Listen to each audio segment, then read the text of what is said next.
Please welcome to Moment in Story. Here, you'll find stories that inspire, touch the heart, and reflect the beauty of everyday life. Beneath the Lanna sky, the perfect ending to the story. Lynn was 10 now. She still walked barefoot when no one was looking. Still spoke softly to the trees. But her sketchbooks had become sharper, lines that once wandered now moved with purpose. One afternoon, Tara found a page labeled, "People I Come From." On it, Lynn had drawn a peacock with a watch for a heart, a woman with roots instead of hair, a small house by a river, floating on steam from a teacup.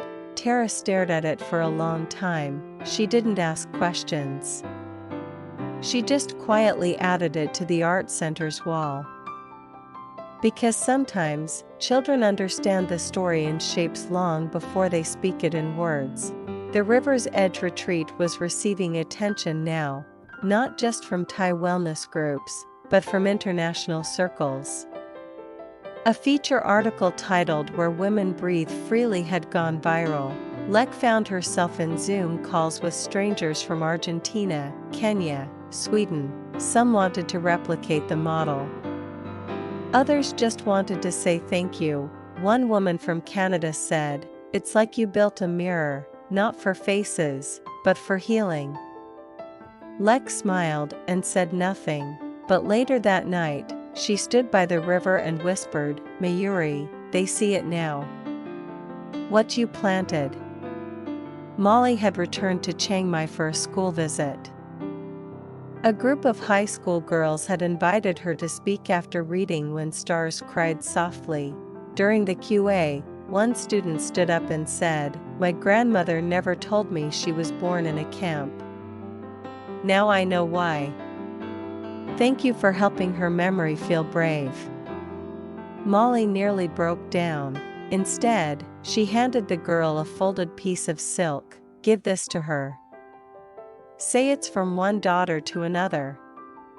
Elsa's cough had returned. She tried to hide it behind honey and tea and long walks, but Tara knew. The sharp wince. The thinness in her wrists. The way she stared too long at the tamarind tree, like memorizing something before it disappeared. One evening, while sorting old letters, Elsa said, "Do you think grief ends?" Tara replied without pause, "No. But it becomes something quieter. Something that walks beside you instead of dragging you under." Elsa smiled, "Then I'll let it walk with me a little longer." That night, Lynn asked her mother, "Can I make my own storybook?" Tara nodded. "What will you call it?" Lynn thought for a moment, eyes lifted toward the stars. "The Girl Who Painted Echoes." And with that, a new chapter began, written not by those who came before, but by the one just beginning to dream. Lynn carried her journal everywhere now. She had titled it by hand in gold paint, "The Girl Who Painted Echoes," but instead of starting with her own story, she asked others for theirs. One morning, she sat beside Da Hla and asked, "What sound lives inside your quiet?" Da Hla blinked, surprised, then answered, "The rice pot's lid clicking. It means someone is hungry, and someone is waiting to feed them." Lynn drew a kettle with steam shaped like a cradle. Later that week, she sat with Elsa under the peacock tree. "What is your favorite silence?" she asked. Elsa closed her eyes. "The silence just after snow falls, before anyone walks through it." Lynn drew a single snowflake landing on a river. Meanwhile, at the retreat, Lek faced something unexpected, a letter, from someone she hadn't heard from in 10 years, Uncle Wee. It was short. Plain, "I am sober now. I heard about what you've built. I want to see it. I won't stay. I just want to know if I'm allowed to look at it once." Lek didn't answer right away. She read the letter 3 times, Then, she packed a lunch and left it with the staff by the old gate. No note. Just the food. And a single flower. That evening, the lunchbox was gone, the flower remained. In Chiang Mai, Molly began mentoring two teenage girls, one from Shan State, one from Yubin. They had fled different pasts, but both found drawing helped them sleep. Molly told them, "Your past is not your weakness. It's your ink." She watched them draw side by side, one in bold strokes, one in barely their lines, and she saw herself in both. That night, she emailed Tara, "They're ready. We need to start a youth program. Not for survivors, for storytellers." Elsa grew quieter. One afternoon, she handed Tara a small box wrapped in Swiss linen. "Open it only when the time feels wide enough." Tara asked, "Are you afraid?" Elsa smiled, her voice thin but clear. "No. But I would like the river to remember my name." And Lynn, always listening, added 2 new pages to her journal. 1. A snow-covered riverbank with a single footprint. 2. A tree with a scarf hanging from its lowest branch. At the top of both pages, she wrote, "Things that wait until you're ready." It rained the next time Uncle Wee appeared. He stood just outside the bamboo gate of the retreat, not stepping in, not asking to. Lex saw him through the kitchen window. Older now, face weathered, eyes no longer angry but tired. He was holding the empty lunchbox from last week. She walked outside without a word. They sat on the edge of the low stone wall beneath the tree line. The only sound, falling rain and peacocks calling in the distance. He handed her the box. "I didn't deserve the food," he said. "Maybe not," Lek replied. "But you needed it." He didn't cry. But his voice cracked when he said, "I never said sorry. For the wedding. For the mess." Lek shook her head gently. "Don't say it for the past. Say it for the person you want to be tomorrow."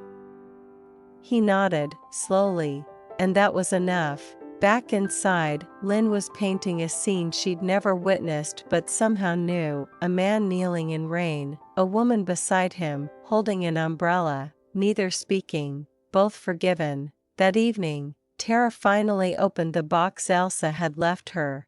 Inside was a single photograph, yellowed, fragile. It showed Marco and Elsa in their 20s, sitting on a park bench. Between them, a child, unknown, unnamed. Maybe a cousin. Maybe a friend's daughter. On the back of the photo, Elsa had written, "You were not the only one who wanted to build family across borders." Below it, a folded letter, "If you're reading this, I'm likely already at the river.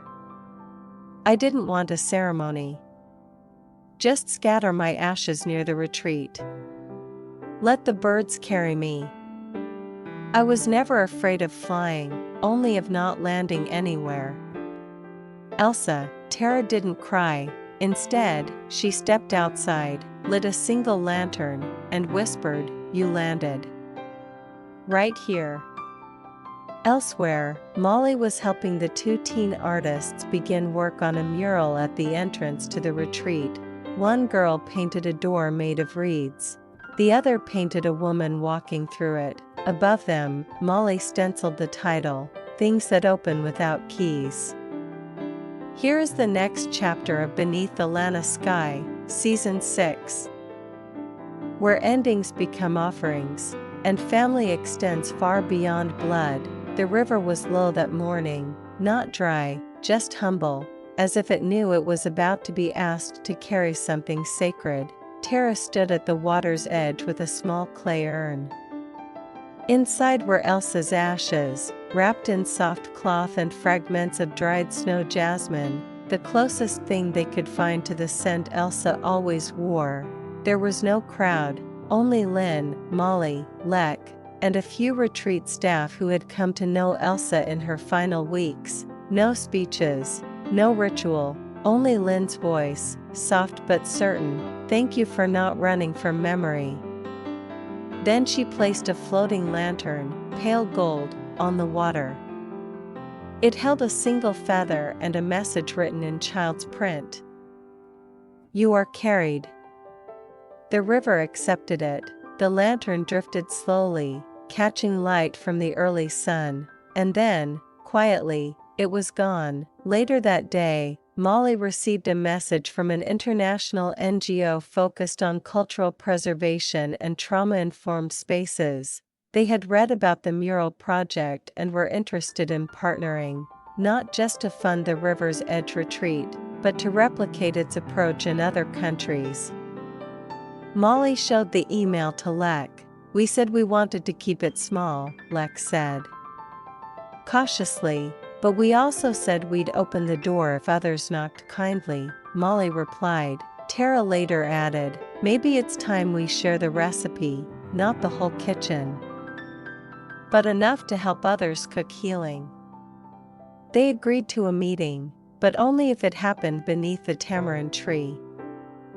That same afternoon, Lynn visited Tara's old study.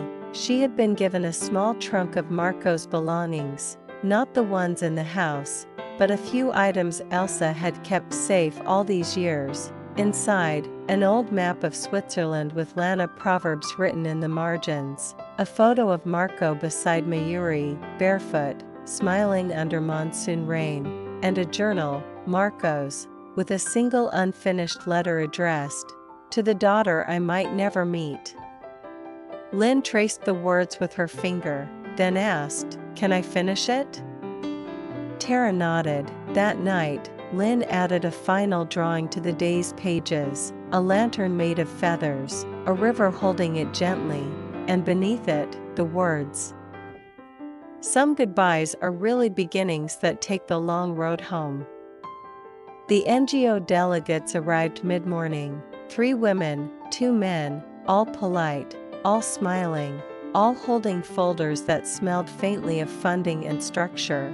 They sat under the tamarind tree, just as requested. Lek led the opening tour. She walked them past the gardens, the clay-walled guest house, the shared kitchen, the new mural now stretching above the meditation hall. They nodded, they asked good questions, but when one of them said, "Have you considered franchising? We could model the center into an international network." Molly, who had been mostly quiet, spoke firmly, "You cannot franchise grief, or land, or the way women learn to breathe again." Silence. Not tense. Just clear. The conversation shifted after that, not to profit, but to partnership. Not replication, but adaptation. Tara later said, "They came with a blueprint. They left with a compass." That evening, Lynn was invited to present her storybook at the Arts Center. It wasn't a big event, just 30 or so women, girls, and elders seated in a circle. But to Lynn, it felt like the center of the world. She stood barefoot, holding her handmade book, The Girl Who Painted Echoes. She read slowly. Each page carried a truth she had gathered, a sound that lives in quiet, a memory that doesn't know it's beautiful. A tree that grows by listening. When she finished, no one clapped. Instead, Hla stood and placed her hand over her heart. Then another woman did the same. Then a third. Lynn smiled. "The river remembers you," she said softly. The next day, Molly received news. The mural, Things That Open Without Keys, had been selected for a traveling exhibit across Southeast Asia, focused on healing through community art. The girls she had mentored would go with it. She called them to the garden and told them. One cried. The other laughed. Molly simply hugged them both and said, "Paint doors wherever you go." Later, Lynn sat with Tara under the stars. "Was I good?" she asked. You weren't good, Tara said. You were true. And that's rarer. Lynn looked up at the sky and whispered, then I'll keep painting what I hear. The letter arrived by courier, official. Cold, stamped by the Provincial Land Office. There is an issue regarding the original land deed for the southern edge of the river's edge retreat. A dispute has been filed by a private developer. Further investigation is required. Lek read it twice. Then a third time, she walked the boundary of the land in silence. The old bamboo fence. The mango trees Mayuri had once planted. The prayer flags, now faded, still hanging from the fig tree. This is not a parcel, she whispered. It's a promise. The developer was a Thai Australian investor with plans for a boutique hotel. He claimed the original land grant under Mayuri's name had lapsed after her death due to a clerical error. His letter was legal, but his motive was profit. Tara gathered the family. We could fight. It will take time, money, energy. Or, Molly added, we invite people to see what they're trying to erase. Lynn, quiet in the corner, spoke up, tell the story. Loud.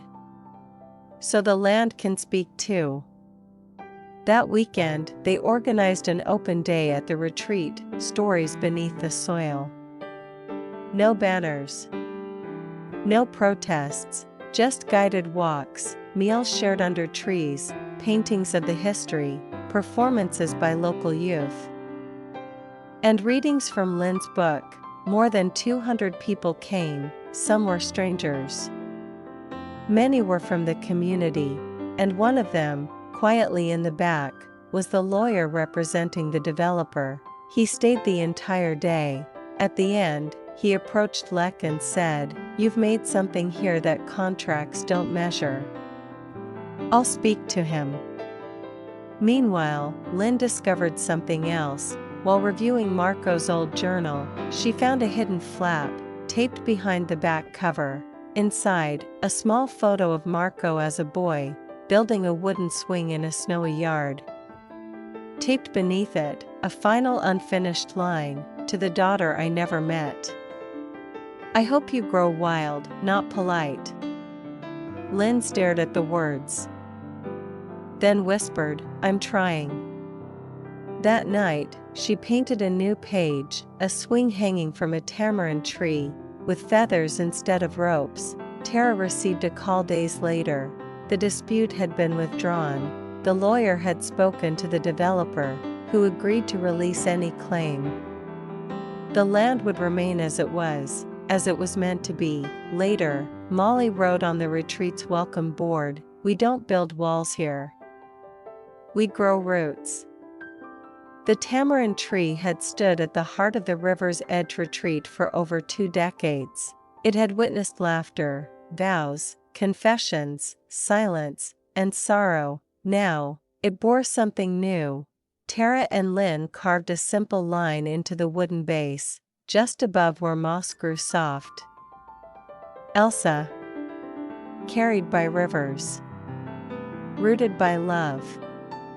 A few petals dropped as if in response. The sky darkened slightly, not from storm, but like a bow. That same week, Tara received a parcel from a publishing house in Amsterdam. Inside, a first edition print of Lynn's book, The Girl Who Painted Echoes, now translated into 4 languages.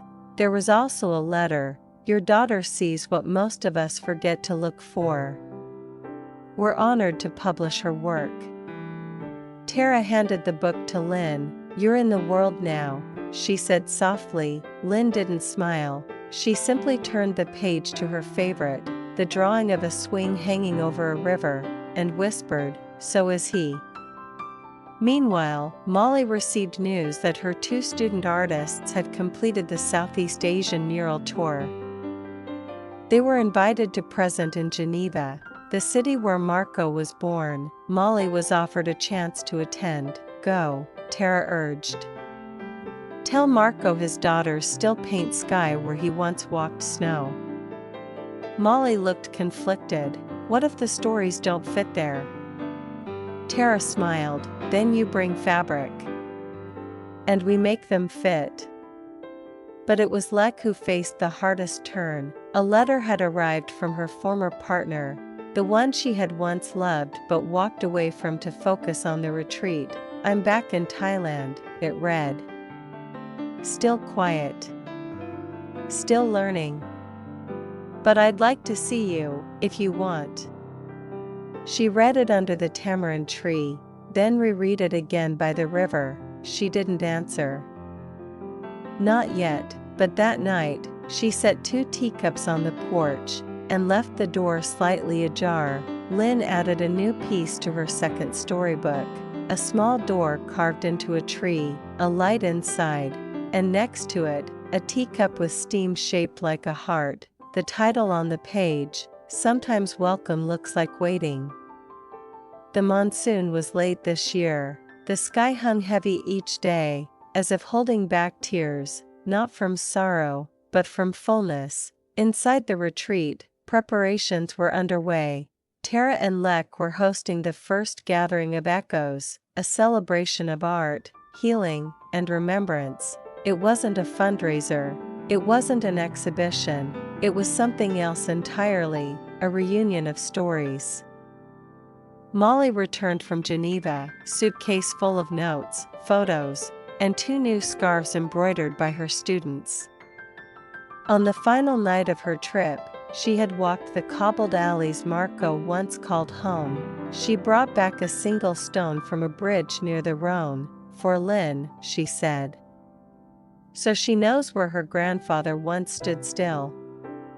Uncle, we helped hang lanterns. Da Hla prepared sticky rice and banana leaves. Lynn finished binding her second book, The Girl Who Drew the Wind. It was about a child who listened so closely she could draw things before they happened, a leaf falling, a door creaking, even love, returning home. That night, the retreat was lit in amber and gold. Over 300 people came, women from the first classes, young artists, volunteers, even neighbors who once watched silently from across the road. Tara stood under the tamarind tree, holding a single candle. This isn't an ending, she said. It's the season that stays, the one that grows from everything before. And then, one by one, people stepped forward, lighting their own candles from hers, until the entire courtyard flickered like a field of fireflies. Lex stood quietly at the edge, then felt a hand slip into hers. Her former partner had arrived. No words. No expectations, just presence. Sometimes, welcome doesn't wait. Sometimes, it walks in quietly and stays. Lynn placed the Geneva stone beside the peacock pen, so the birds can know where the river meets the snow, she whispered. Later, Molly found Tara resting near the river. We didn't just build a retreat, she said. No, Tara smiled. We built a return. They sat in silence, stars above them, echoes around them, and beneath the Lanna sky, the season stayed. Lynn's coming of age, her first love, and a decision about studying abroad, Tara confronting the cost of fame and cultural representation, a mysterious man connected to Marco arriving with a letter, Molly launching a global art exchange, a wedding. But not the one people expect. The letter arrived with no return address. Tara found it on the retreat's porch, wrapped in wax paper to protect it from rain. Inside, cream-colored Swiss stationery, inked in a hand that felt strangely familiar. To the family of Marco Muller, my name is Elias. I believe I am his son. Tara stood still for several minutes. The sky was shifting that morning, clouds curling like smoke over the hills. Birds chattered, unaware that something old had been stirred. She handed the letter to Lek. Could it be real? Lek asked. It feels unfinished. Like a drawer we forgot to open. They didn't show it to Lynn yet, not until they knew more. Meanwhile, Lynn was preparing for her first youth literary fellowship in Chiang Mai. At 16, she was already known across Thailand for her two storybooks, The Girl Who Painted Echoes and The Girl Who Drew the Wind. Her voice had become symbolic of new Thai storytelling, gentle, poetic, and deeply rooted in land, but her mind was elsewhere. She had met someone. His name was June. A young photographer from Luang Prabang. They had connected at a youth arts summit 6 months ago, first through sketches, then letters, then voice notes, then something else. He listens like a well, she once told Molly. You don't know how deep he is until silence falls in. Molly had returned from Singapore with an offer, a European grant to launch an Art Without Borders program, a traveling exchange linking young artists in Thailand, Laos, Vietnam, and Switzerland. The catch? She would need to be based in Zurich for 6 months. Zurich, Tara whispered. That's close to Lucerne. Maybe that's the point, Molly said. Maybe something's guiding us back to where it all began. That evening, Tara found Lynn sketching by the river. She sat beside her and asked gently, what would you do if you learned there was a part of your family you'd never met? Lynn didn't look up. I'd ask if they remembered the same trees. Tara nodded. Then handed her the letter. Lynn read it quietly twice, then said, he doesn't have to prove anything. But maybe we should let the story breathe. Chiang Mai smelled like roasted coffee and old rain. Lynn stepped off the shared van and walked toward the photography exhibit where June had promised to meet her. The gallery was a modest space, clay walls, hanging bulbs, bamboo frames, but it breathed like home. His photos were arranged in triptychs, each said a quiet story, each frame a pause in something unspoken. She stopped at one in particular, a girl by the Mekong, her eyes closed, wind in her hair. The same girl holding a notebook, sitting alone in a temple courtyard. A third photo, a reflection in water, only her outline. Lynn realized, it was her, captured without performance. Without edit. When June arrived, he didn't say hello. He simply stood beside her. Palms open, presence soft. I didn't ask permission, he said. You didn't need to, Lynn replied. They sat for hours afterward, no photos, no notebook, just silences that deepened instead of widening. Back at the retreat, Elias Muller stepped out of a hired car, tall, thin, about 30. He carried only a canvas bag and a folder of old documents, none legal, all emotional. Tara met him at the gate. You look like him, she said. But softer. He left when I was a child, Elias replied. I barely remember his voice. But I remember stories about Thailand. About the way he smiled differently here. They walked in the garden. Lek served tea on the porch, watching him quietly. He didn't make a case, he didn't ask for inheritance, recognition, or proof, just space. I'm not here to disrupt, Elias said. I'm here to listen. Lynn returned from Chiang Mai that evening and found him sitting under the tamarind tree. He stood when he saw her. They didn't speak. But she handed him a small page torn from her sketchbook. It showed a mountain reaching down into a river. The title was, Some Things Arrive Already Forgiven.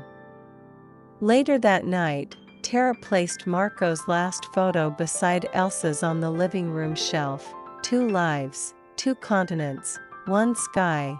The morning after Elias arrived, the air at the retreat seemed heavier, not from humidity, but from the quiet rearranging of boundaries. Lek wasn't herself. She tended the orchids early, res-tacked books in the library, polished the brass bowls, all with the energy of someone trying not to feel. Tara noticed. "You're allowed not to trust this," she said gently. "It's not that I don't trust him," Lek replied. "It's that I don't know how many pieces Marco left behind. Or how many we're still pretending don't exist." In the workshop room, Molly spread out old documents, marriage records, Marco's letters to Mayuri, and a single photograph of Marco in Geneva, holding an infant wrapped in blue. "He sent this," Elias had said. "It's the only photo my mother ever kept of him." Molly touched the edge of the photo. "He never mentioned a child. Not to me. Not to Mayuri." Tara looked at her sister. "That doesn't mean he didn't carry guilt. Just differently." Meanwhile, Lin was painting in the back garden. June had left Chiang Mai that morning to return to Laos, but not before handing her a wrapped parcel. Inside, a framed photo of the two of them at the gallery, caught in a moment of unknowing, her laughing, him blinking. Beneath it, "We are not still frames. We are rivers." She smiled. That afternoon, an email arrived. "You have been selected for the Leipzig Young Storytellers Fellowship, 12 weeks in Germany, all expenses covered." She stared at the message. Germany. Her grandfather's homeland, her father's roots, her own unknowns. That evening, she told Tara, "I want to go. Not just for the writing. I think I need to see where it all started. Where he, Marco, began." Tara didn't hesitate. "Then go. And write it into something true." Later that week, the family gathered for a meal. Elias sat at the far end of the table. No one asked him to move closer, but no one asked him to leave. Lin passed him a bowl of curry without a word. He nodded once, then whispered, "I didn't come for answers. I came for the echo." And beneath the Lanna sky, the space between names became a place where something fragile, but growing, could take root. Elias stood in the old card shop early in the morning. The printing press, now mostly decorative, still bore scratches from Marco's hands. A faded Bodhi leaf watermark lay under glass beside a stack of business cards. Tara found him running his fingers along the edge of a drawer. "I used to dream of this place," he said softly. "But in my dreams, the windows were always open. Not like this." She unlocked the drawer for him. Inside, a stack of unopened envelopes, old, yellowing, sealed in Marco's handwriting. "I found these after the funeral," Tara said. "Letters he wrote. Never sent. I couldn't read them." Elias reached for one. The ink had bled, but the handwriting was still steady. To Elias, "If I'm ever brave enough to let you read it." He sat down. Tara left him alone. Meanwhile, Lin was packing, not just clothes, but pages. Sketchbooks. Letters. A bottle of Mekong River water June had collected for her. A pressed tamarind leaf from the retreat garden. She wasn't just going to Germany to write, she was going to trace ghosts. Molly helped her fold scarves. "You'll miss the humidity," Molly joked. "I'll miss the noise. The birds. Even Uncle Wee's snoring," Lin replied. "He'll deny it to his last breath," Molly said with a smile. Then, gently, "You're not just carrying your own story anymore." Lin nodded. "I know. But I'm not carrying it alone either. That night, Molly went to the riverside. Alone, in her hand, a small letter she had once written to Marco, back when they were young, when she had first fallen in love with him and didn't know how to tell her sister. She had never sent it. Now, she lit it on fire. The flame danced, then faded. Some truths weren't meant to live forever, only to be released. Elias approached Tara on the porch. "I read the letter," he said. "He never stopped loving you. Any of you. But he was always afraid he didn't deserve both lives." Tara looked at him. "That sounds exactly like Marco." They sat in silence. Then Elias added, "I won't stay forever. But I'd like to plant something. A tree. Something that grows even when I'm not here." Tara nodded. "Then let's plant it by the swing, so the future knows it was invited." The day Lynn left for Germany, the sky was unusually clear, no clouds, no wind. Just sun and space. The retreat gathered at the gate: Molly, Lek, Uncle Wee, Da Hla, and Elias. Tara stood back, letting the younger ones hug longer. Lynn carried a leather-bound notebook wrapped in silk, her sketch pencils in one pocket, her grandmother's lotus pin on her collar. "Don't forget how rice smells when it rains," Molly whispered as she embraced her. "And don't let the snow teach you to be quiet," Lek added, a rare softness in her voice. Tara took her hand at the very last moment. "Write what doesn't make sense," she said. "That's where the truth usually hides." Lynn didn't cry, but her hand didn't let go for a long time. Back at the retreat, the mood turned to preparation. The 25th anniversary celebration was only 6 weeks away. Old clients from Switzerland, Australia, and Japan had RSVP'd. The retreat's website was flooded with inquiries. Tara had even been asked to speak at an international retreat owners forum in Singapore. "Don't forget to breathe," Molly reminded her, watching Tara reply to emails at midnight. "Breathing's on the list." After bookings, menus, decorations, speeches. You're not just managing a retreat. You're protecting a memory. Tara looked up. Maybe that's the problem. Meanwhile, Elias was helping Uncle Wee repair the southern gate when he stumbled across a box of documents stored under the old tool shed. Inside were old land deeds, renovation permits, and the original joint ownership certificate of the retreat. He paused at one paper, the original document signed by Marco and Mayuri, but there was a third signature, in faded blue ink, Chiria Lertwicha, Molly's legal name. Elias stared at it. Why would Molly be listed on the original deed? He asked Wee. Uncle Wee scratched his head. "Oh. That?" Mayuri added her name after Marco went back to Europe that year. Just in case. In case of what? In case he didn't come back.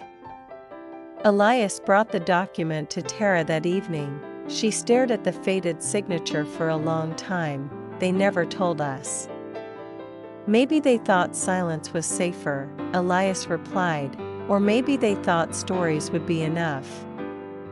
That night, Tara stood under the tamarind tree with the deed in hand. She whispered into the darkness, "Mama, did you know your daughters would carry this far?"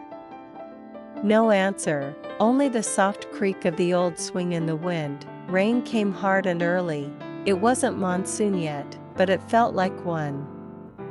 A storm rolled over the hills and slammed the retreat with wind, flooding the lower garden and scattering silk lanterns across the courtyard. The dining pavilion roof began to leak. The power flickered. A fallen tamarind branch crushed the floral trellis Mayuri had built herself, the one that had stood, untouched, For 2 decades, Tara stood in the storm, soaked to the bone, her hands muddy from trying to unclog the drainage. Why now? She whispered. Why everything now? Molly found her under the broken trellis. Maybe it's not breaking. Maybe it's clearing. Meanwhile, Elias had taken the deed to a local notary, hoping to understand the implications of Molly's name being on the original land title. What he learned surprised him. Your aunt, the notary said, was listed not just as a beneficiary, but as an equal co-founder. That means she has legal rights to the land. She always did. Elias asked if Molly knew. If she does, she's never acted on it. Molly was in her room sorting archival materials when Elias returned. He showed her the deed. She stared at it like it was an unfamiliar mirror. She must have done this after the year Marco left, Molly whispered. I never asked her to. Maybe she wanted me to feel I still belonged. Even after. She stopped. Elias didn't press. You're part of this, he said.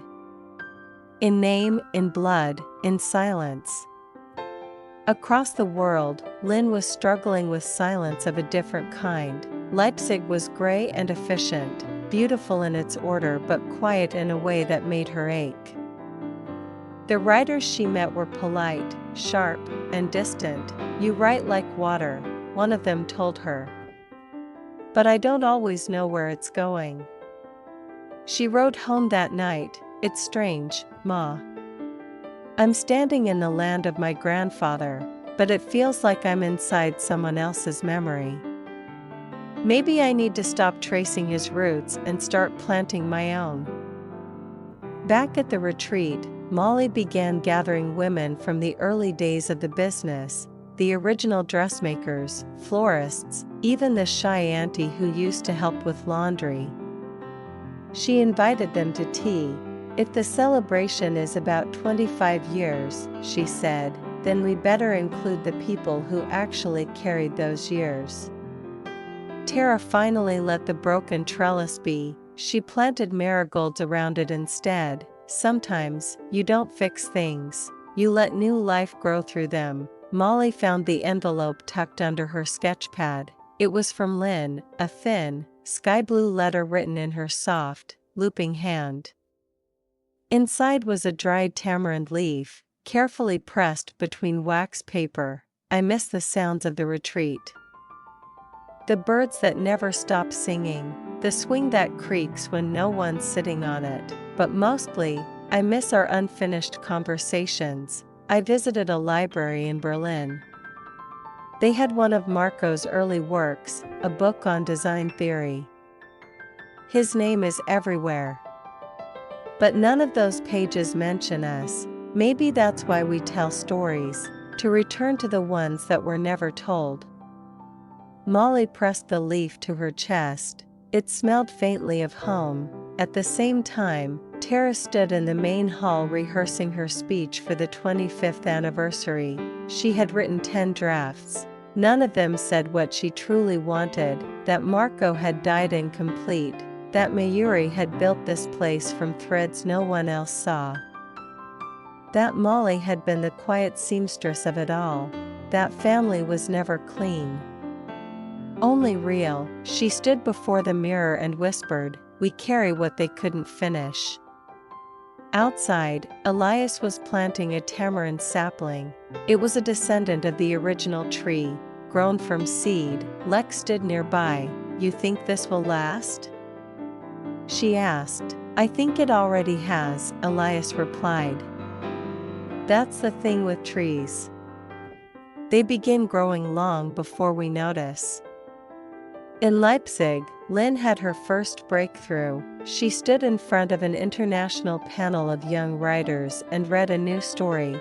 Once, a girl was raised between 2 languages, one for listening, one for dreaming. She didn't know which voice belonged to her. So she wrote until the voices began to sing together. The room was quiet, then applause, soft, respectful, real. At the retreat, Molly made her choice. She walked into the small district office and submitted a single-page form, a legal transfer of shared land rights to Tara and Lek. My name helped carry this place, she told the officer. Now it's time to let it fly on theirs. That night, under the starlit sky, Tara found the tamarind leaf Lynn had sent. She slipped it into her notebook, right beside the speech draft. Then she took a deep breath and crossed out the first line, "Welcome to our 25th year." She wrote instead, "Welcome home." The sun rose early on the day of the retreat's 25th anniversary. Mists curled around the foothills, dissolving slowly as if bowing to the celebration to come. The entire retreat was transformed, silk lanterns fluttered. Jasmine garlands hung from wooden beams. Tables were set with Lanna carvings and silver bowls. Guests arrived from all over the world, former brides and grooms, photographers, chefs, poets, clients turned friends, but no one expected Lynn. She stepped out of a tuk-tuk just before the first speech, still in her travel clothes, with nothing but her satchel and sketchbook. But her smile said everything. Tara rushed to her. "You're supposed to be in Germany." "I sent my last assignment from the airport," Lynn said. "I didn't want to miss this." "Not again." Lek hugged her without words. Even Molly cried, a single, silent tear that Lynn gently wiped away with her thumb. Elias stood in the garden with a camera, watching. He didn't take pictures, not yet. He simply watched, like someone grateful to be allowed back into a painting. "Uncle, we grilled skewers and made terrible jokes in 3 languages." The original seamstress aunties laughed until they cried, sitting under the new trellis Molly had helped rebuild. Molly sat by the tamarind tree, now home to 2 generations of roots. A child danced around its base. She wasn't sure whose child. It didn't matter. The future had arrived, barefoot and unafraid, when Tara stepped up to give her speech. The room felt quiet, not just polite silence, but sacred quiet, the kind found in temples and among old trees. 25 years ago, this retreat began as a card shop, a place where words were printed carefully. Then came wedding dresses, traditions, chaos, family, and more than anything, stories. Some of those stories were loud, some hidden, some still unfinished, but every one of them lives here. In the walls, the trees, in the air you breathe right now. She paused, looked at Molly, Elias, Lek, Lynn. "We didn't build a business, we built a place where people remember who they are, and maybe, if we're lucky, where they forgive who they were." Silence, then thunderous applause, not from volume, but depth. Later, after the lanterns were lit and floated up into the sky, the family gathered under the stars. Elias handed Tara a small envelope. "It's from my mother," he said. "She wanted you to have it." Inside was a single photo of Marco in his 20s, holding a sketch of the retreat's first design, long before it was real. On the back, "Tell them the sky remembers." That night, Lynn climbed into the old swing beneath the tamarind tree. She looked up. Stars above, leaves rustling. Her heart full. She didn't need to say anything. 3 months after the 25th anniversary, the retreat was quieter, but not still. Weddings had resumed, though fewer. The retreat had begun to turn its focus inward, adding writing residencies, artist workshops, and cultural immersions. No longer just a stage for love stories, The place had become a canvas for soul work. Tara sat on the wide veranda, thumbing through a stack of postcards. Some from past guests. Others from international festivals, inviting her to speak. She smiled faintly at one, an invitation to curate an exhibit in Amsterdam titled Roots and Rain, Southeast Asian Matriarchies. She slipped it under her notebook and gazed out toward the tamarind tree. "Ma," she whispered. "Would you have gone?" The wind moved softly. Not a yes. Not a no. Just presence. Down by the river, Lynn had returned early from Germany. She said it was temporary. But everyone sensed it was more than that. She walked the grounds every morning with a notebook in hand. Not drawing. Not writing. Just feeling. She said she was waiting for her next sentence to arrive. One morning, Elias found her by the peacock pen. "What are you looking for?" he asked. "Something quiet," she replied. "That doesn't need to be explained. That sounds like this place. Or maybe like her." She meant Mayuri, though she never said the name. Meanwhile, Molly had taken on a new project, restoring the long-abandoned clay kiln at the back of the property. She didn't ask for help. She just started cleaning, chiseling off decades of moss, and pulling vines from the thatched roof. Tara joined her one afternoon. "You're rebuilding a kiln?" "I'm listening to it. Might not need to rebuild anything." They worked in silence for an hour. Then Molly said, "You should go to Amsterdam." Tara blinked. "You heard? The wind talks more than you do." Tara laughed. "And who will run this place?" "You've trained everyone for years. Sometimes we build things not to keep, but to teach them how to stay alive." Later that evening, Elias discovered an envelope slipped under the main office door. No name. No stamp. Just one word written in gold ink: "Soon." Inside, a photo of a young woman in a white dress, standing in front of a European-style chapel. On the back, "She is coming. And she thinks you owe her the truth." No signature. Tara, Molly, and Elias stared at it in silence. The night thickened, the sky held its breath. She arrived just after dawn, a long white dress, suitcase with European stickers, and a posture too still to be just another tourist. Molly was the first to see her, leaning against the jasmine trellis, watching the staff prepare breakfast trays. "You're early," Molly said, carefully. "I'm not here for a wedding," the woman replied. Her voice was calm, familiar in an unfamiliar way. "I'm here for Marco." Molly's breath caught, but her face didn't move. "Marco passed years ago." "I know. But he left things undone. And one of them was me." They sat in the quiet reception room, steam rising from cups of lemongrass tea. Tara and Elias joined. Lynn stood by the door, notebook clutched but unopened. The woman introduced herself as Anouk. Born in Lausanne. Raised by a mother who never revealed her father's name until her final weeks.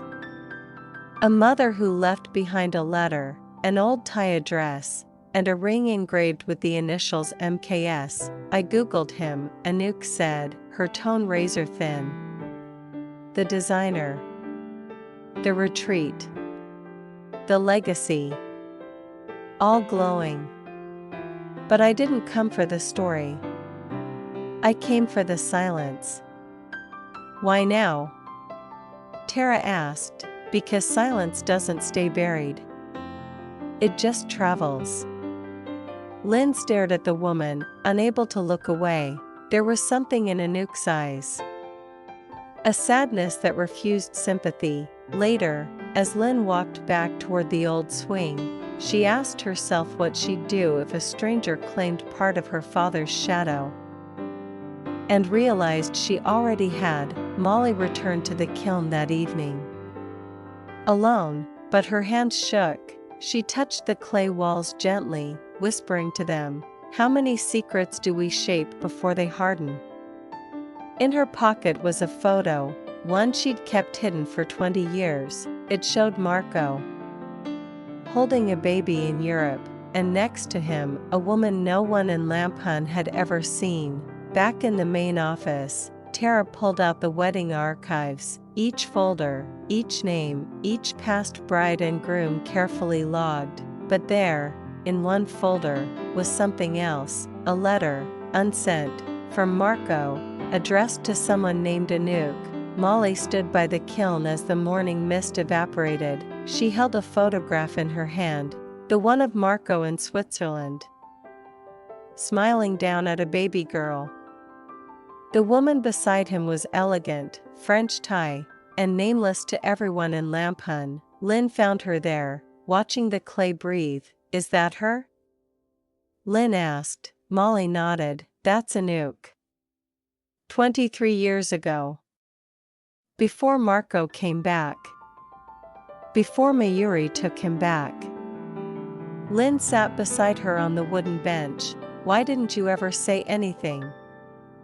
Molly didn't answer for a long time, then quietly, "Because sometimes, the truth feels like betrayal." That afternoon, Anouk stood beneath the tamarind tree. She didn't ask for a tour.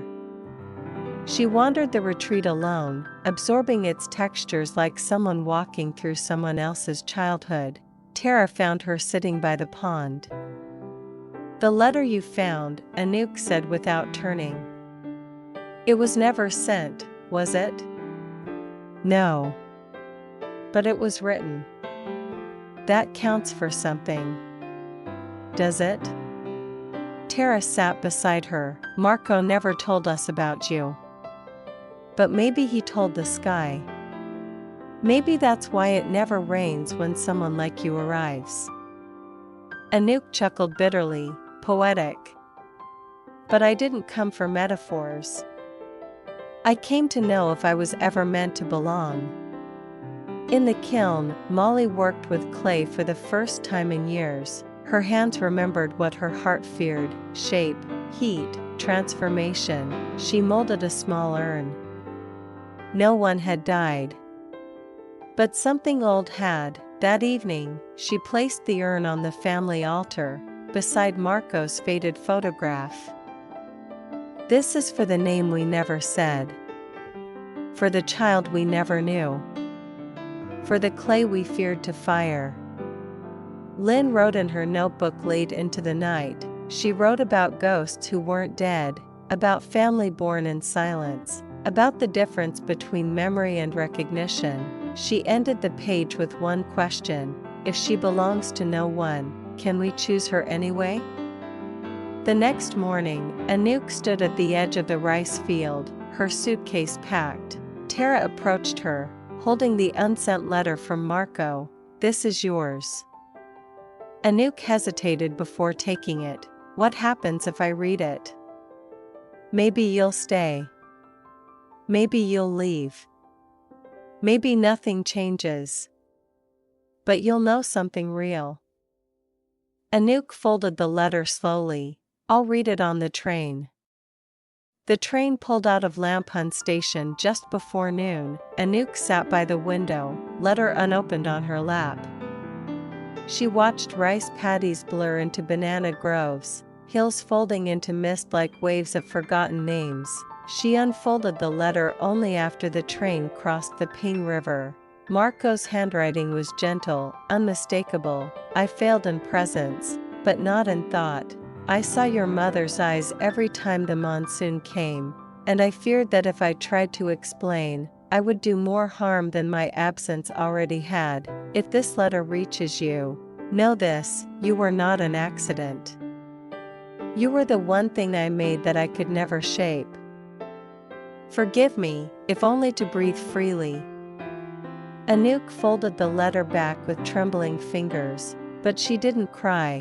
Instead, she smiled at her reflection in the glass, like someone finding herself after years of absence. Back at the retreat, Lynn stared at her journal. The last thing she wrote was not a sentence, but a destination, Lausanne. Tara found her packing. "You just got home." "I'm not leaving," Lynn replied. "I'm following." "Following what?" "The part of the story that didn't end here." Molly baked banana cake in silence. Elias cleaned the koi pond. The staff whispered, wondering if the white ghost had stolen something or left a blessing. Only Lex spoke aloud. "Maybe we're not supposed to know what she left behind." The next week, a package arrived. Inside, a framed photo of the retreat, taken from the tamarind swing. On the back, a note, "I don't need answers anymore. I just needed to be seen. I left my wedding dress at the Lucerne Gallery. Maybe someone else can wear it." Anouk. Tara placed the photo beside Marco's design sketch. Lynn's room was already empty. In Switzerland, Lynn stepped off a tram and inhaled cold mountain air. She wasn't looking for someone. She was listening for something. At a bookstore, she found a copy of a poetry collection with a handwritten dedication to the daughter of the woman he forgot to name. In Lucerne, snow kissed the chapel steps. Lynn arrived unannounced at the small gallery Anouk had mentioned. It was built into the side of a hillside church, half museum, half sanctuary. Inside, in a glass case, hung a white wedding dress, not elegant, not royal, simple, unworn. A card beside it read, "Belonged to a woman who never married, donated with no name," accompanied by one note, "Keep this visible, so no one forgets what waiting looks like." Lynn stood before it, motionless. She whispered to the fabric, "Maybe you were never waiting. Maybe you were just never invited." Back in Lamphun, Tara stood at the heart of the retreat, clipboard in hand, stress pressed into her shoulders like stone. A major client had cancelled last minute. The staff murmured about poor omens, clay gods, and foreign ghosts. Elias offered to step in, but Tara shook her head. "This is mine to manage. Mine to fix." But something was fraying beneath her calm, a thread pulled taut by pride. At the kiln, Molly fired a final batch of clay urns. She'd spent weeks molding them in silence. Each one different, some smooth, some cracked, one inscribed faintly with Anouk's initials. As the fire rose, a loud pop cracked the night. One urn exploded, fragments scattered like bones across the stone floor. Molly fell to her knees. "I made you wrong," she whispered, then paused. "Or maybe you broke because you remembered." In Lucerne, Lynn left a note on the gallery's guest book. She didn't leave love behind. She left proof that absence has shape, and sometimes, dresses become declarations. That night, Tara stood at the tamarind tree alone. She didn't cry, but she let the silence answer. The wind carried clay dust from the kiln. The stars blinked above like small, distant truths. Lynn returned from Switzerland just before dawn. She carried no luggage.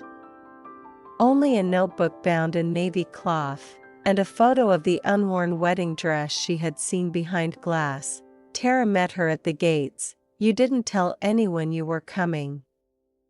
"I didn't know until I was already on the plane." She paused, then added, "But I brought something we've all forgotten how to use." In the kiln house, Molly was silent. She stared at the broken urns.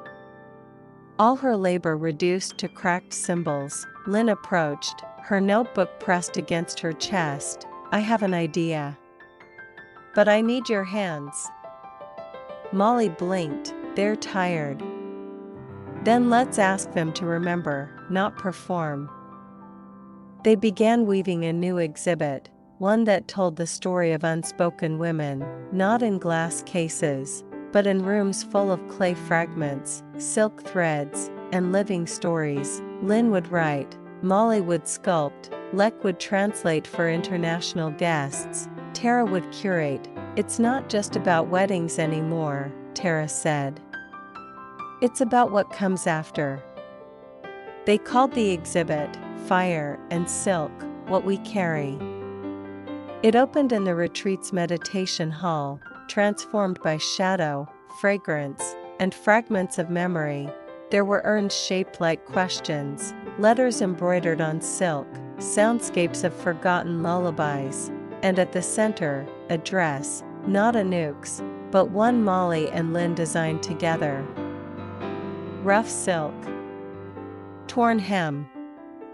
One sleeve missing, a label read, worn by every woman who stayed silent, until she didn't. Guests wandered in awe, some cried, some bowed, all left with something softened. That evening, the four women sat under the tamarind tree, no words, just fireflies. Then Lynn whispered, This place isn't a retreat anymore.